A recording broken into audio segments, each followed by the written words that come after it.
What's up, YouTube? It's your girl ChericeShana back with another video, and I am not on camera. Oh my goodness, I'm not going to be on camera for the next few recaps of the Love and Hip Hop episodes because these videos are so long overdue that I'm just embarrassed to show my face. Oh boy. So as you guys know, I've been moving around, and because of me moving, I wasn't able to get up content and all that other good stuff, but I'm back and ready to do my commentary once again. And I figured I'm just not going to quit and then pick up where I left off with the videos. I'm just going to go ahead and do all the recaps as promised. So this is Love in Hip Hop Hollywood, episode 11, season 5, entitled Bad Grandmas. And we basically pick up where we left off in London. Bridget Kelly's at the door of Tierra Marie's bedroom. Tierra Marie ran inside and shut the door after the radio host asks where they could see her sex tape. She's pretty pissed. She's asking Bridget Kelly to leave her alone. Bridget Kelly goes out to the living room where all the girls are seated, and she proceeds to go off on Brooke, saying it's all Brooke's fault. Brooke came out there with a banana, and Brooke is trying to defend herself, saying that her coming out there has nothing to do with what they asked Tierra. She then said, "You actually came out there during my interviews, and this was basically my time to shine, and you ruined that moment for me," which is indeed true. Then they go on to talk about how Akbar was talking to K. Michelle in the live videos, and that's when Tiara comes out and says, "Huh? Why are we talking about Akbar?" And Brooke then explains to her, "Listen, they basically was talking, saying that Akbar and K. Michelle was speaking in a live chat." Tia Marie got upset, especially at Moniece, because Moniece and K. Michelle are friends. She's upset, saying, she had to keep that same energy. And I'm just like, Tiara, I thought this man was abusing you. You called or referenced this man as your abuser, yet you're so pissed that he's talking to K. Michelle. What for? Sis, you sound really jealous. It's not looking good for T. She gets mad at Moniece, basically saying Moniece is basically fake because that's her friend and her friend is going this man's live. All this nonsense or whatever. And Tia Marie is she's a train wreck at this point. So moving right along, we're going to go over to Rockstar and Ray J. They meet up together.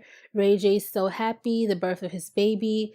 The week before, they aired the episode, the one episode of Ray J and Princess having a baby, their baby special.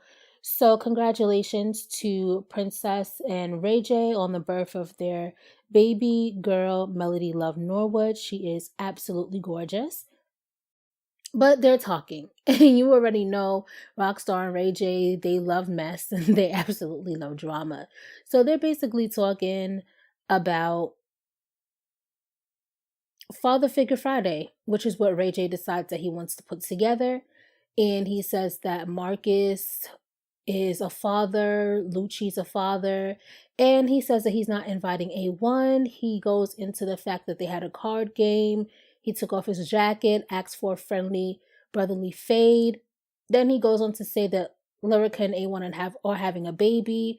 God knows who the father is. Rockstar tells him that he's kind of upset because he's just working with the worst people in the industry. He then goes on to explain that Moniece came down to the studio sounding like Barry White. He told her to sing the song an octave higher and she passed out. Ray J's like, this is not the first time that Moniece is attempting to do something she knows she can't do. I want to be a basketball player and dunk on niggas, but that's just not going to happen. Ray J is a hot mess. But anyway, they decided they're going to meet up for Father Figure Friday. And we find out also that Rockstar has a son who is adorable, by the way, but that's neither here or there. They don't really get too much into the baby mama or anything like that. They just mention that he has a son. They show his son, who's so cute, and they move on, just like I'm moving on right now. So now we end up on the beach.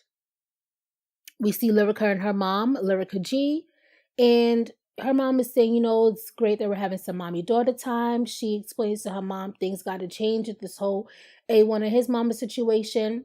Then we see A1 pulling up with his mama, Pam, and when they see each other, they're like, oh, hell no. They're just not getting into it. A1 and Lyrica have plans on leaving Miss Pam and Lyrica G in the house together for the weekend so they could work out their differences. They don't want no drama. They have a gender reveal coming. They decided to move on with their relationship and let nothing get the best of them.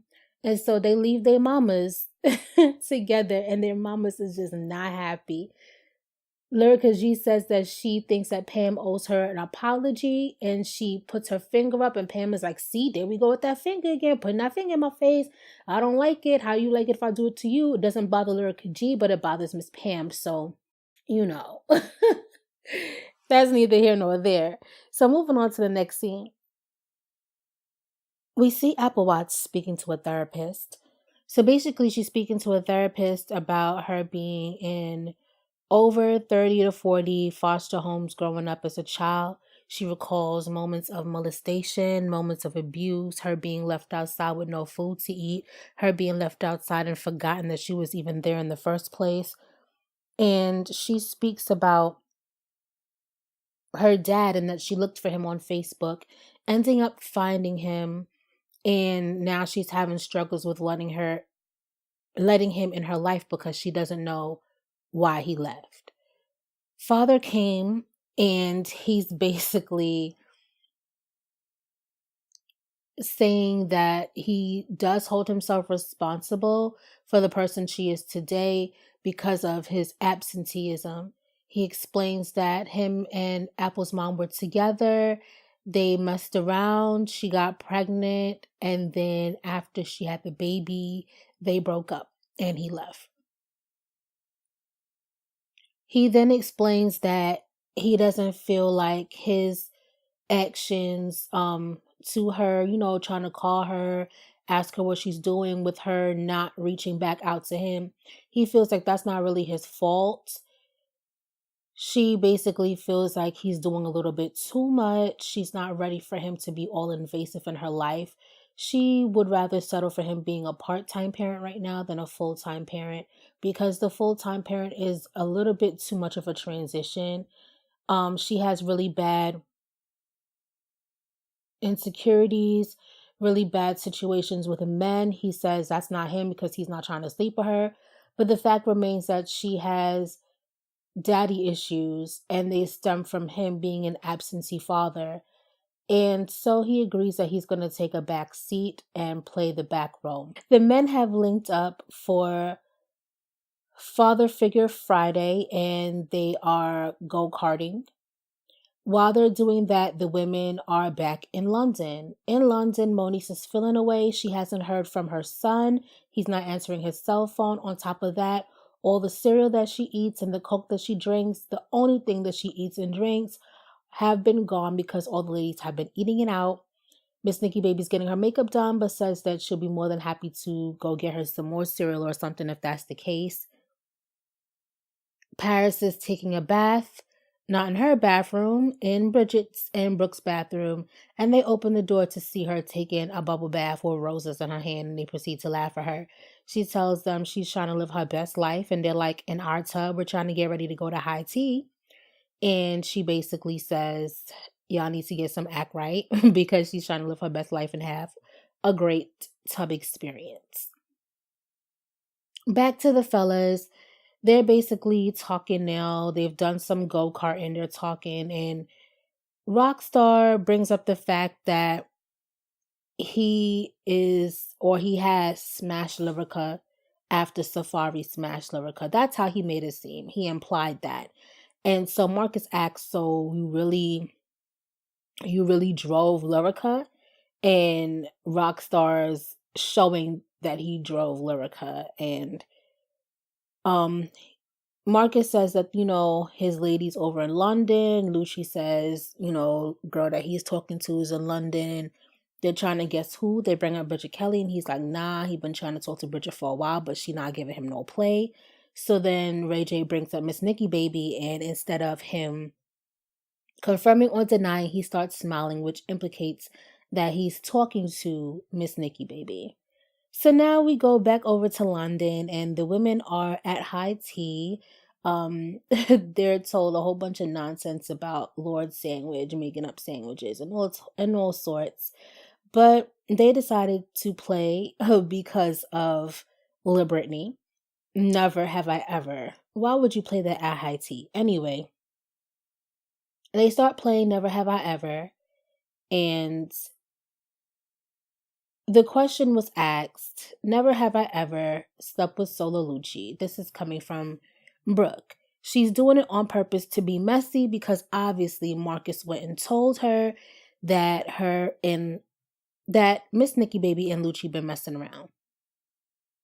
She says she has not messed with Solo Lucci, and she wants to know where this is even coming from. Miss Nikki Baby feels like Brooke is really messy. At this point, Moniece, being the soundest person there, is like, look, it's either we gonna be friends or we not gonna be friends. This whole up and down, left and right situation, we coming together, we supposed to be working out whether we gonna be friends or not. This is too much. This is confusing. If we're gonna be friends, let's be friends. If we're not, let's not. And I completely agree with Moniece in this situation because Brooke is just ultra messy. I love Brooke, but she is so messy. Now we're going to go ahead and move on to the next scene. Back on the beach, we see Mama Pam, and we also see Mama Lyrica G. They decide they're going to talk it out. Pam says this all started because Lyrica's out messing around with Safari. And Lyrica G says this actually started from the rumors of K. Michelle. And if they're supposed to be a family, they can't let outsiders get into their inside affairs, which they both agreed with. They want to put the past behind them, so they decide to basically call a truce and clear the air, which they do. So now we're back in London, and Paris is hosting the show for Bridget Kelly. Her outfit was absolutely terrible. I have no words for that outfit. That outfit was so bad. But Lil Brittany opened up. She did her thing. Then afterwards, Bridget Kelly did her performance.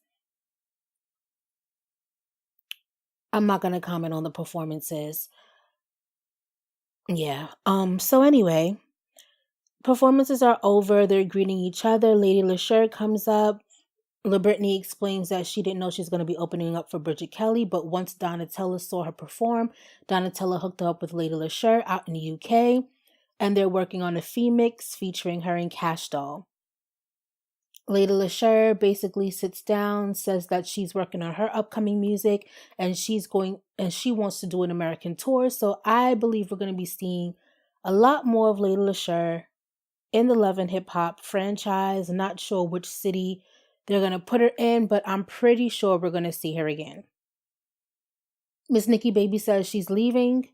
She wants to basically protect her sanity. She's really upset about the whole situation with Brooke, and she's just basically ready to go. So she leaves. Now we're at the final scene, and we're back with the bad grandmas.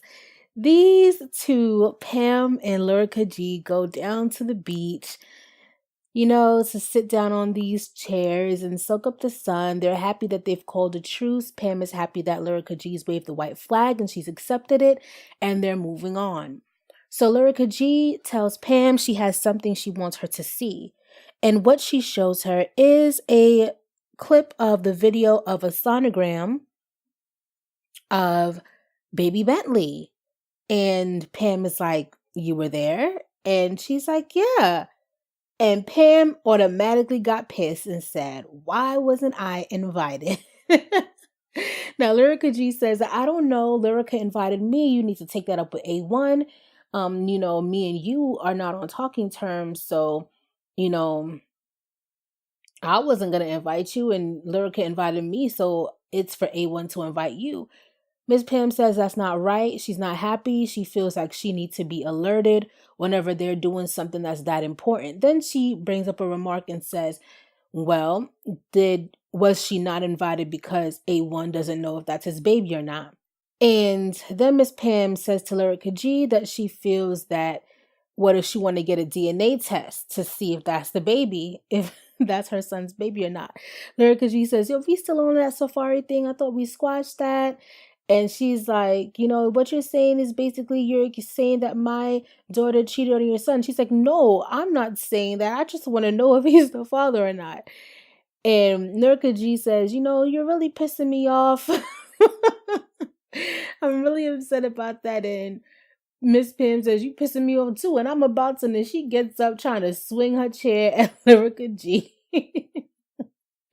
They are some bad grandmas for sure. Security came out to break these two up. They fighting like high school kids all over again in they bathing suits. Oh, Lord. Well, that was the end of Love and Hip Hop Season 5, Episode 11, entitled Bad Grandma. Stay tuned for the next video, you guys. Till next time. Bye.